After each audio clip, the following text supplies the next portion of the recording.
the rest of the news, it's Tuesday, and the moon is full. How hot is it? In Tulsa, Oklahoma, hot enough to bake a pizza on the dashboard of a car parked in the blazing sun. After an hour, the cheese was all melted. Then 2 more hours to a perfect crust. Global warming and climate change have fallen way off the American radar. Surveys suggest people pretty much know what's going on but don't really want to hear or do anything about it. Except for scientists who are saying that this summer in the U.S. is what global warming looks like. Kevin Trenberth heads the National Center for Atmospheric Research in Boulder, Colorado, which has predicted unprecedented extreme weather and climate events. And this week, Kevin says, "We told you so." Professor Michael Oppenheimer of Princeton University says this is what global warming looks like. It looks like heat. It looks like fires. It looks like disaster. However, climate change skeptic Professor John Christie of the University of Alabama says, the guilty party, in my view, is Mother Nature. Guilty.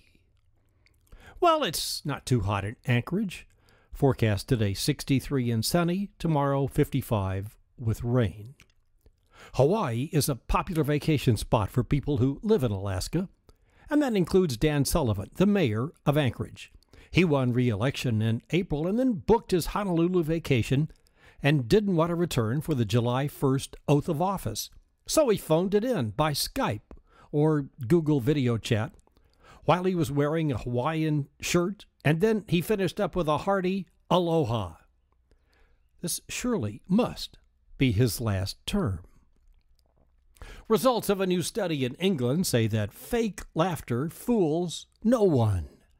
Like when people pretend to laugh at a joke that's not really funny, but nobody cares. In fact, it's taken as a compliment when someone's laughter is not genuine. It keeps the conversational ball rolling along. Then, the medial prefrontal cortex of the person who told the stupid joke tries to figure out why the other person is laughing.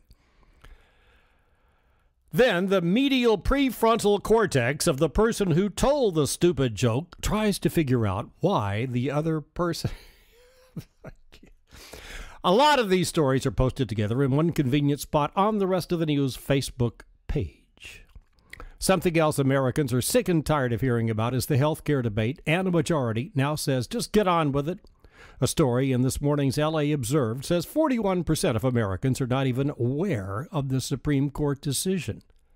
Well, what about Tom and Kate or Anderson? Surely everybody knows about these important stories. Or, well, like this one. Last January, Babylonia Ivaz married an old warehouse in the Capitol Hill district of Seattle, hoping to save the 107-year-old building from demolition. It didn't work. Yesterday, Babylonia stormed into a city council meeting holding a brick. All that's left, she cried, of her former husband.